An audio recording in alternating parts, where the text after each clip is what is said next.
habeen wanaagsan saaxiibayaal inta ku xiran page-kayga cabdifataaxnaani waan islaamay habeen wanaagsan waxaan halkan u soo fariistay inaan ka hadlo ciyaartii weyneed ee galabta dhex martay kooxaha Elman iyo Naadiga Genyo ciyaar qaybkeeda horyaalka Soomaaliya Premier League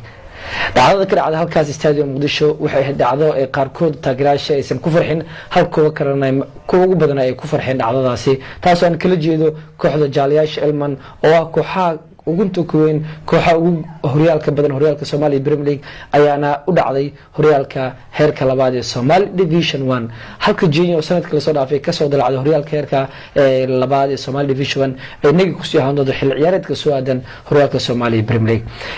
xogta ku aadan Elman sabihii horyaalka ay dib ugu dhacday bandhiga xuma ay soo bandhigeen kulamadii ciyaareen ayaana idinla wadaagi doonaa hase yeeshee intaan muuqaalkiina u gudagelin waxaan ugu dhiirigelisay inaad ilaa inoo saarto muuqaalkan muhiim ay inoo tahay laagaasi oo share garay saaxiibadaada si aan u helno saaxiibo adigoo kala u helan page-kayga mar walba inay igu dhiirigeliyaan inaan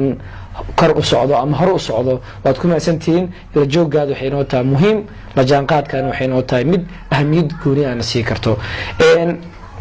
kooxaha Genyo iyo Elman ayaana galabta ku wada ciyaaray ciyaar ka tirsan horyaalka Soomaaliya Premier League garoonka weyn stadium Muqdisho ee dhaca degmada Warta Nabadda gobolka Banaadir sida caadiga ah taageerayaal fara badan ayaa yimid halkaasi maadaama uu ahaa kulankan mid kala bax ah mid kooxdii soo adkaata ayana horyaalka ay ku soo ognaaleed ama joogi lahayd mid laga adkaadana dib ayayna ama horyaalka ay ka dhici lahayd horyaalka heerka labaad Somali Division ayana sanadka soo aadan ka ciyaari lahayd bilawshada ciyaarta labada kooxood min 12 ciyaariyaan waxay garoonka u soo galeen galabta midkood inuu guul gaaro hadii Brazil ay ku dhamaaleed ciyaartaas playoff ay aadi lahayn laakiin ma aysan noqon Genyo ayaa ku adkaatay 2 gool iyo 1 gool taasoo ka dhigan kooxda Genyo in sanadka soo aadan sanadkii labaad oo xiriir ah inay horyaalka naga ku sii ahaato sanadkii marka ay soo dalacday sanadka way dhameysatay kan kala soo aadanna way ciyaari doontaa laakiin murugada sportska u taala waxay tahay Naadiga jaaliyaasha Elman marka maqashid kooxda Elman baahan aniga igu weynta Elman maadaama ay tahay koox ugu quwad weyn bariisamaadkii waxa uu soo ciyaaray Cabdibaaskida uu soo ciyaaray dad badan oo soo ciyaaray oo magac kala kubadda cagta Soomaaliya qarankaba Sharki Loodkiga Sharki Homey Babay Saad Saalax Saciidow Yaasin Jareere Badri dad shakhsiyaad badan ayaa soo oo baruud ka mid yahay laakiin Elman inay ka dhacdo horyaalka Baalweynta Sportska muruga ay u tahay sababtaas uu leeyahay waa mid kamid ah kooxaha ugu tukuweyn waa tusaale horyaalka Premier League hadii Manchester ama Liverpool horyaalka heerka u laabato waa tan kubadda cag wax walba ay ka dhici kartaa Genyo markay laabanayso waxay kooxaha ugu taageerayaasha badan waa koox ugu taageerayaasha badan ahayd kubadda cagta aad loogu qeylay dhaami Baalweynta Sportska aad ay u ilmeeyeen way murugada markii Genyo ay laabatay way soo dadaashay soo laabatay markan Elman ayaan u weynayna horyaalka soo aadan waxaan arki doonaa kooxo kale oo aan awoodda Elman ay leedahay aysan lahayn ayaan arki doonaa laakiin Elman waxaan u rajeyn doonaa inay soo laabato sanadka soo aadan marka waxyaabaha la diiwaan gelinayo xogta muhiimka ah kooxda Elman waxyaabo badan isku biirsaday isbedel dhankii maamulkii gudoomiye Cabdirasaaq Garoojo oo halkaas jagada ay sheeg oo gudoonimada iska casilay gudoomiye kale cusub yimid Yuucalo halkaas ku biiray Macal Muraad oo kooxda laga saaray oo Macal Gadaamo la keenay isbedelo badan kaas ama isbedelada badan ay kooxda Elman la timid ayaana keentay kooxda Elman in bandhigeed uu liito hadii kooxay dhacdo in macallin bedesho gudoomiye bedesho ciyaarahan iska dirto waxay iska dirtay Segarushka heegan uu ku biiray waxaa qad nuun Hashim Horseed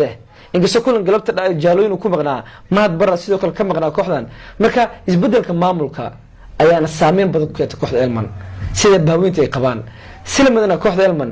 bandhigeeda liito waxay ahayd ba inaysan ciyaartoy fiican uusan u joogin kooxda kubakeedka ay ku walaan tusaale MCC markay timaado waxaa jira ciyaartoy keed iyo kursiga keedka ay ku walaan abka ah way isku dhigmaan Horseed qadkeeda dhaxay ku keedka waa isku mid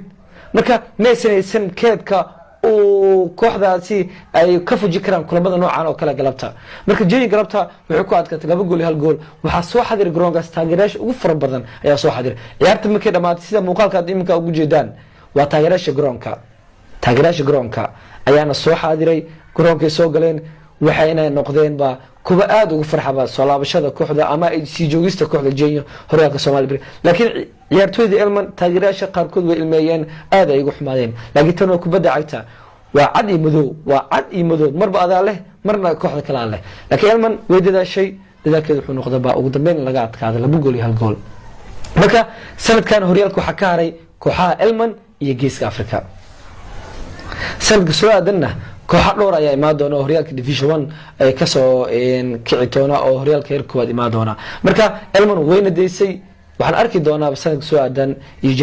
jabhadiinta ay ka soo gali doonto horyaalka Soomaaliya division 1 horyaalka Soomaaliya marka muuqaalkii waxaan ugu hadlayay bixitaankii kooxda Elman barismaadkii ay ahayd kooxda ugu taariikhda fiican horyaalka kooxda ugu guulaha badan horyaalka koox ciyaartooyda ugu fiican soo martay horyaalka waxay ahayd koox aan inaba aan caadi ahayn kooxda Elman waxa isbedelkan keenay waa dhankii maamulka isbedel ku yimid ayaana keentaba in kooxda Elman bandhigeeda oo aad u liito marka waad ku maasantiin daabashada muuqaalkiina caaba oo aan ugu hadlayno kooxda Elman marka Genyo nagay ku sii ahaan doonta Elman way hartay waad ku maasantiin daabashada muuqaalkiina mar kale iyo mar saddexaad ba nagu dhiirigeliya walaal like una share gareey saaxiibadaada si aan u helno saaxiibo cusub oo adigoo kala ah